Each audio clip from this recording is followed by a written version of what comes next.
전기 자동차나 수소 자동차 부분인데요. 전기 자동차도 이렇게 미니, 지금보다도 미니 배터리로 좀 만들어 가지고 병렬 숫자를 많이 하는 게 병렬 구조. 그래서 그걸 하나의 격벽 안에 가둬가지고 만약에 뭐 사고가 났다 그래도 몇 천만 원짜리 한꺼번에 바꾸지 않고 조금만 잘못돼도 사고 고장 날 수 있거든요. 비용이 너무 크죠. 그다음에 하나의 제품 안에 너무 많은 전기를 담아놓으면 꼭 문제가 생기는 부분입니다. 그래서 이렇게 미니 전기 배터리로 이렇게 해서 소형으로 바꿔가지고 숫자를 많이 해서 병렬 처리를 하는 방식으로 하는 게 옳다고 생각합니다. 여기서 이제 이렇게 중간 전기 중간 조장소처럼 좀 충전과 방전이 빠른 슈퍼 카패시터 같은 거 좀 지금은 좀 허접하고 그래서 좀 더 좀 좋게 만들어 가지고 그것도 역시 미니로 해가지고 미니 충전소처럼 만들어 놓는 거죠. 그래서 그걸 이제 전기 저장 전기 미니 배터리하고 서로 결합을 하는 게 병렬 처리하는 거예요.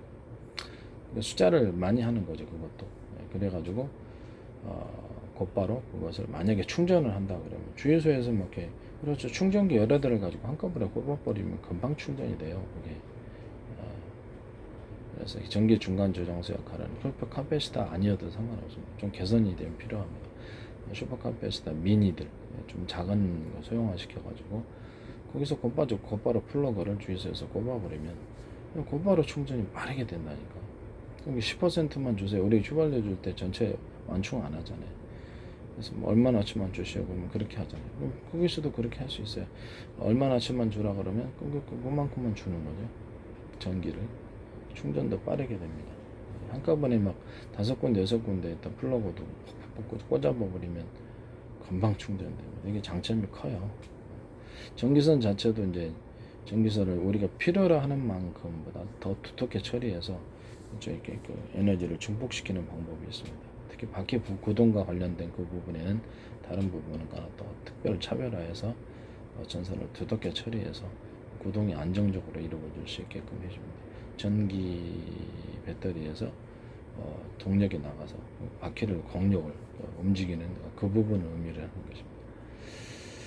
중간에 전기 선 자체 이렇게 중간 저장소처럼 이렇게 그렇죠. 네모나든지 아니면 동그랗든지 상관이 없습니다. 중간 저장소 장치를 아예 달아 놓을 수도 있고 전기선 자체를 그렇죠. 이렇게 좀 두껍고 얇은 이거하고 똑같지는 않습니다. 이거하고 똑같지는 않은데 이걸 1m, 2m, 4m라고 표현할 수 없어서 이게 1m가 될 수도 있고 그러니까 이런 식으로 이렇게 크고 작은 중간 저장소를 만들어서 전선 자체를 전기를 증폭시켜서 파워를 동력을 굉장히 업시키는 그런 방법입니다. 굉장히 효과가 있습니다. 이것도 제가 만든 특허에 해당합니다. 수소 자동차도 탱크 터지면 큰일 나잖아요. 그래서 제가 보기엔 사고 안 날 수가 없거든요. 미니 수소 탱크를 만들어서 병렬 처리, 격벽 처리하고 세면은 하나의 관으로 연결하는 거죠. 세면은 거기 이제 하나의 관 아니더라도 상관없어요. 수소 자동차도 그렇죠. 그 수소 연소를 해야 될 거 아니에요. 연소를 하면 거기다가 이제 중간 저장소의 개념으로 수소를 데우고 산소를 데워가지고 혼합을 해가지고 연소실에서 태워주는. 저는 이제 연소실에서 다시 온도를 뭐 불쏘시개 같은 거, 휘발유가 됐든 가스가 됐든 불쏘시개 역할을 한 것으로서 먼저 태워서 높은 온도 속에서 이걸 태워주면 훨씬 더 효율이 좋다라고 완전하게 표면적을 이렇게 넓히는 제 기술이 있어요. 연료 파이프 이렇게 연소실에 공급했는데 끝에 나팔관처럼 되어 있고 가로금이 이렇게 기어져 있습니다. 거기 이게 세로금이다. 세로금이 쭉 그어져 있고 가로금을 넣어가지고 이렇게 연료를 이렇게 부딪히면 이렇게 딱 분산이 되도록. 휘발유도 그 방식으로 하면 굉장히 좋을 거예요. 이것도 저만의 특허가 되겠습니다. 이렇게 그 포포스 보면 물 떨어지면 확 이렇게 안개처럼 일어나듯이 이렇게 쪼개지는 현상이라 표면적인 넓어지는 현상이라 또 좋은 곳이 있으면 그거 하고 그래서 그렇게 해서 하시면 되겠습니다. 자동차 배기관 같은데도 이렇게 그렇죠. 나사식 회전 구조를 두고 발열 문제가 있으면 거기다 매듭체 금속체 매듭 처리를 해주면 여러 개 달아주면 그래서 발열이 됩니다. 그러니까 이 금속을 통해서 그래서 그렇게 발열을 해결해 줄 수 있다라는 것을 말씀드립니다. 회전체 동축 회전체 이렇게 이런 식으로 이렇게 어떤 식으로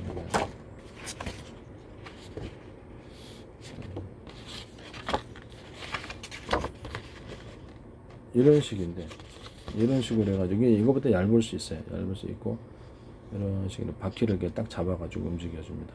거꾸로 하면 이걸로 회전축을 돌리게 되고 이걸로 바퀴축을 돌리게 되는 것입니다. 거꾸로 저쪽에 커넥팅 노드가 연결해서 이런 구조를 붙여줄 수도 있습니다.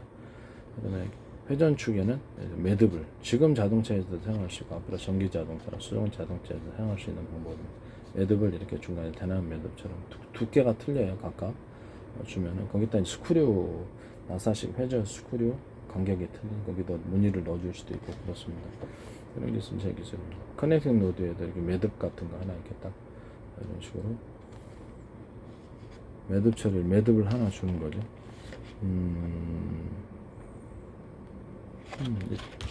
그려야 되네. 회전축에도 이렇게 매듭이 이렇게 여기 동그란 수도 있고 커넥팅 노드에도 이렇게 회전축에도 이런 식으로 이렇게 동그랗게 이게 좀 평면이라서 그런데 실제로 이렇게 밴드처럼 동그랗게 이렇게 매듭 그걸 매듭이라고 합니다. 커넥팅 노드에 매듭이 들어가거나 피스톤 이렇게 엔진에서 연소를 할 때 피스톤이 약간 연소를 밀어내잖아요. 그러면 피스톤은 그러면 거기 맨 끝에 구조를 살짝 넓게 만들어 좀 더 강한 동력이 일어나는 이런 구조들도 있습니다. 수소 자동차의 이렇게 중간 저장소의 개념은 제가 처음으로 그래서 수소를 데워서 써야 된다 산소하고 그래야지 높은데 그다음에 연소실에서 휘발유나 가스나 다른 촉매를 이용해 가지고 먼저 작은 불씨를 만들어서 충분히 높은 온도에서 태워야지 완전 연소가 이루어진다. 우라늄을 이제 이렇게 정제를 세슘 같은 거 전제해 가지고 분말화 시키고 복원해주고 액상 녹이고 증기화 시킬 때도 바로 이 중간 저장소의 개념이 들어갑니다. 중간 저장소에서 수소, 산소하고 혼합을 해서 연료를 좀 데운 다음에 그것을 분사를 합니다. 연소실에서. 그럴 때 이제 휘발유나 이런 촉매제를 통해서 높은 온도 속에서 우라늄이 타면 완전 연소. 우라늄 액상 발전이 되는 거죠. 증기화 시켜. 이 기술도 저한테서 나온 겁니다. 그래서 다른 데서는 이런 얘기를 한 적이 없어요. 그래서 그냥 우라늄 태워서 그냥 액상 발전하면 되죠. 뭐하러 원자로 발전하느냐라는 거죠. 완전 연소에 가깝게 됩니다. 수소를 뭐 이렇게 넣어서도 되지만은 안전한 가스가 더 낫지 않을까라는 생각이 듭니다. 그럼 촉매제 많으니까요. 휘발유 넣어도 되고, 그냥 그냥 안전한 그런 불안가스 넣어도 되고, 여러 가지 가스들이 다 존재합니다. 그거 가지고 우라늄을 안전하게 태울 수 있다라는 것을 말씀드립니다. 그래서 중간 저장소의 개념은 이렇게 전선 자체를 이렇게 밖에다 매듭을 주고 이렇게 대나무 매듭처럼 이런 것을 통해서도 에너지가 중폭이 됩니다. 놀랍죠? 그것만 하는데도 전선 두께가 서로 틀린 아까 제가 말씀드린 대로 길이 자체는 틀릴 수 있어요. 이거는 몇 미터를 여기서 그릴 수는 없잖아요. 그러니까 길이 자체가 이런 식으로 해서 매듭 처리를 사실상 주는 거죠. 그래서 길이 자체가 이제 서로 전선 굵기가 틀린 다양한 형태, 하나의 형태가 정해져 있지 않습니다. 다양한 형태의 이런 전선이 있습니다. 이것도 저한테서 그러면 에너지가 증폭이 됩니다. 전선 두께만 조절했는데도 참 놀랍지 않습니까? 그 다음에 UFO의 그렇죠. 앞에, 뒤에, 그 다음에 위, 아래, 바로 옆에, 양옆에 또는 비스듬히 분사를 해가지고 비행체를 띄우고 양옆 추진하는 이런 개념들. 여러 군데 연소실에서 추진해가지고 나가는 이런 비행체. 이것은 제가 여기서 기술을 공개한 기술입니다. 그렇죠. 여러 군데 장약과 환포 같은 것도 장약을 여러 군데 연소실에서 태워가지고 장약 폭발시켜가지고 한 군데를 모아주면 엄청난 환포가 나온다고. 그래서 그걸 뭐라 그러냐면 병렬 처리라고 합니다. 숫자를 많이 한다. 그래서 연소실을 100개, 1000개도 만들 수 있어요. 그러면 우리가 몇 킬로미터에 해당하는 UFO도 만들 수 있습니다. 이걸 병렬 처리라고 합니다. 그렇죠? 그 기술은 저에게서 나온 것입니다. 아무도 이거 상상도 저는 일관성이 있습니다. 전기 자동차나 수소 탱크 이런 것도 병렬 처리, 숫자를 많이 해서 자금만 가서 병렬 처리하면 아주 장점이 많아요. 군사용으로도 사용할 수 있고 엄청난 위력의 그런 비행체들이 마구마구 나올 수 있습니다. 우라늄 맥상을 이제 분말화시키고 이렇게 증기화시키고 우라늄 맥상으로 태워서 나가면 엄청난 UFO 속도가 나오죠. 지금 없으면 그냥 휘발유로 하셔도 되고 뭐 이렇게 액상화 시키는 이런 기술은 석탄 같은 것도 분말화 돼 있잖아요. 그래서 그걸 액상화 시키고 그것을 증기화 시키는 이렇게 중간 저장소처럼 석유를 석탄을 데워가지고 이렇게 여기서 산소하고 같이 결합을 해갖고 연소실에서 태워주면 엄청난 화력이 나옵니다. 그럼 일반의 항공기에서 지금 제 중간 저장소 개념을 받아들이셔가지고 항공 휘발유를 갖다가 이렇게 중간 저장소로 옮기고 난 다음에 산소하고 결합을 해가지고 연소실에서 높은 온도에 이렇게 점화 플러가 하다보다 높은 온도에 약간 그 작은 불씨를 키워가지고 높은 온도에 만들어 놓고 그 안에서 완전 연소를 하시면 굉장히 효율이 높은 그런 것이 나옵니다. 그것도 이 중간 저장소 하다 보라 얘는 연료를 데우고 산소와 결합 연료를 데운다 산소도 데워줘야 되는 거죠. 로켓 할 때도 산화 추진제 들어가죠. 이게 또 연소실에서 같이 그걸 섞어서 태워줄 때 그래서 미리 높은 온도에서 작은 촉매제로서 작은 불씨를 하나 넣어주는 거죠. 그래가지고 전체 온도를 덮인 상태에서 이렇게 해준다. 그 개념. 지금 있는 엔진 자동차도 뭐 되고 배도 그렇고 그다음에 비행기도 그렇고 지금 있는 방식으로 이렇게 중간 저장소에 지금 효율이 엄청나게 군사 무기도 다 이렇게 군사 전투기 만들 때도 중간 저장소 개념으로 지금 항공 휘발유 통해서 전투기나 움직이잖아요. 수송기를 이런 식으로 만들면 엄청나게 효율이 좋아집니다. 그냥 간단한 개조만으로 가능합니다. 이런 것들이 있다라는 것을 말씀을 드립니다. 그 다음에 뭐 아까 좀 이게 자동차 디스크 패드 같은 것들도 이런 식으로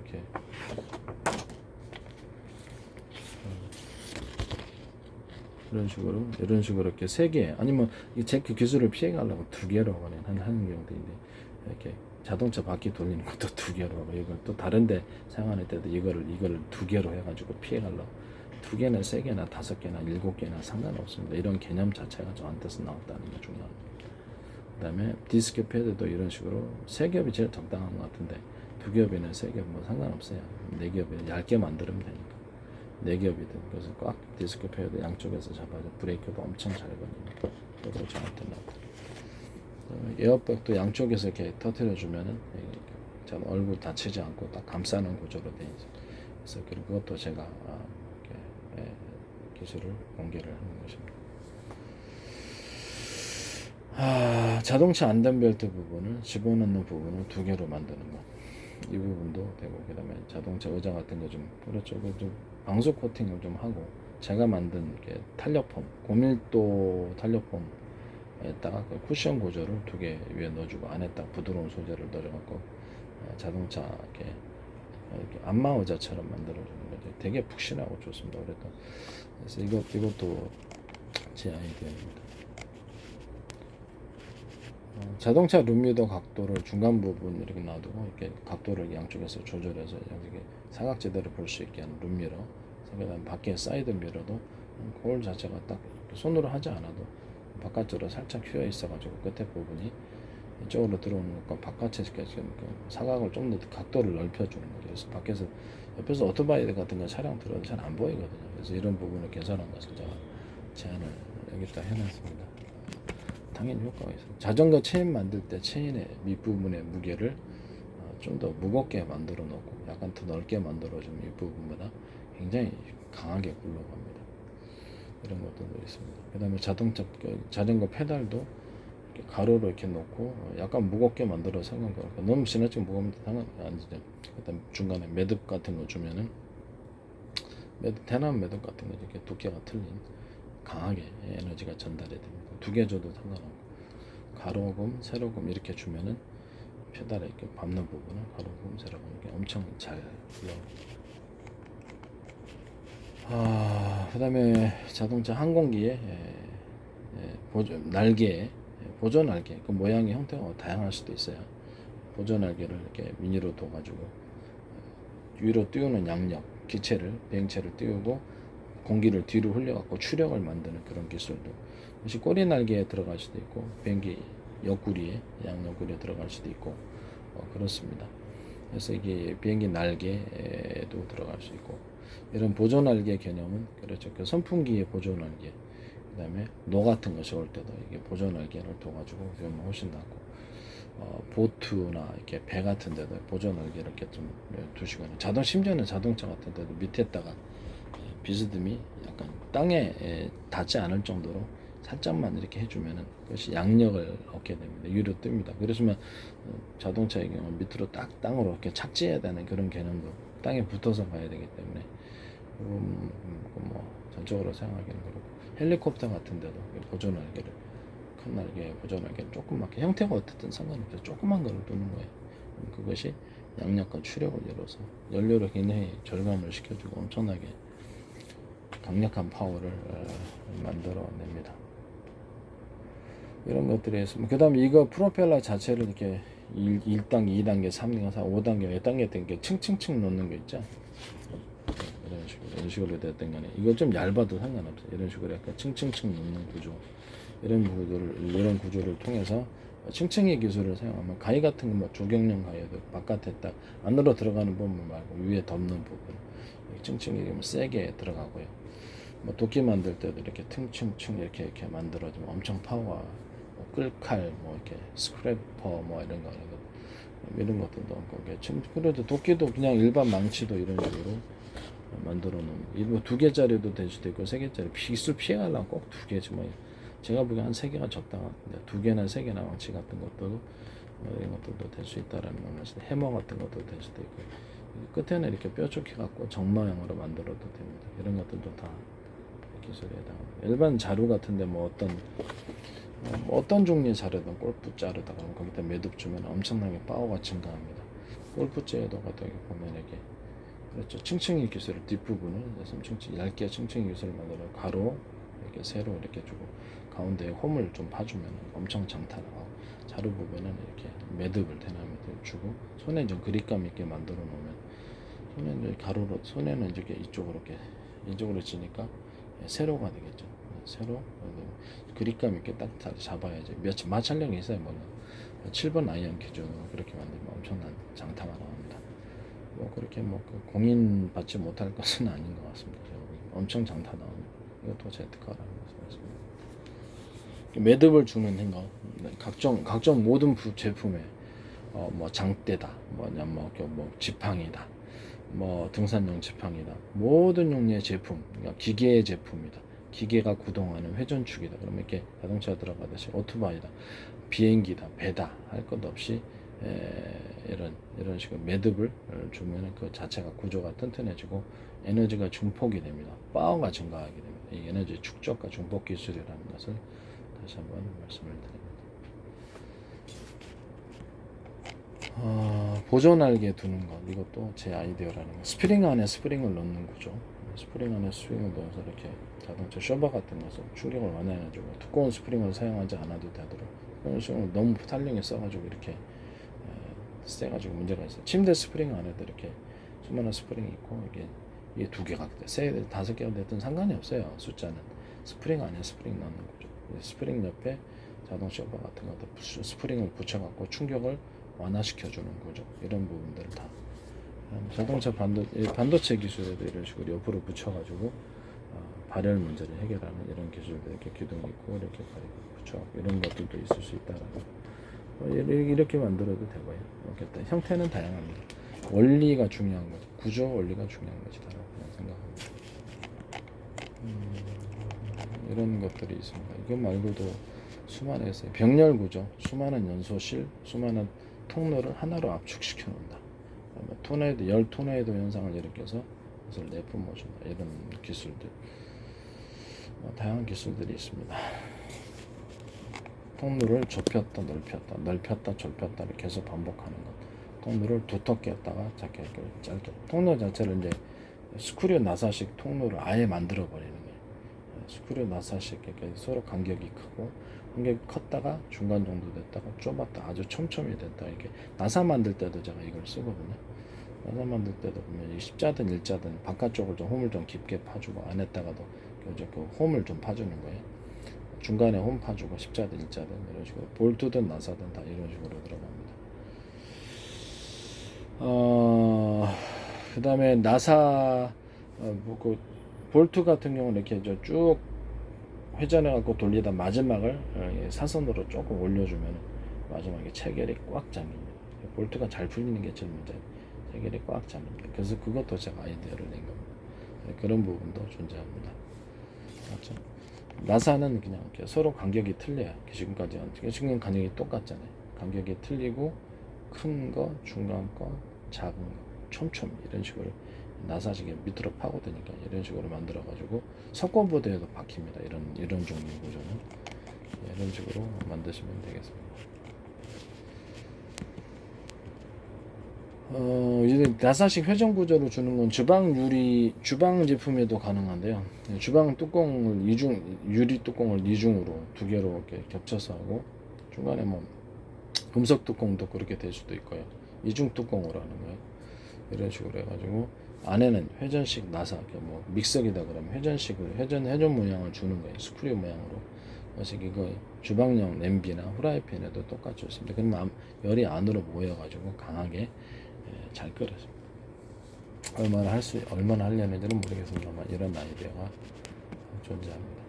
그다음에 일반 창호나 창문에도 이렇게 이중 유리창을 만들어 가지고 이렇게 하시면 굉장히 효율이 좋습니다. 일반 창문에도 서로 창이 약간 떨어져 있어도 상관없어요. 떨어져 있으면 공기층이 있으니까 붙어도 상관없고 보통 제가 보기엔 붙는 것보다는 약간 떨어진 것을 선호합니다. 떨어져야지 보온이 더 좋아요. 이런 창문은 없었죠. 깨지지 않게 어느 정도 두께가 있으면 좋겠는데 두 창문이 떨어져 있습니다. 약간 안에는 공기층이요. 이런 식으로 그것도 제 아이디어라는 것을 말씀드립니다.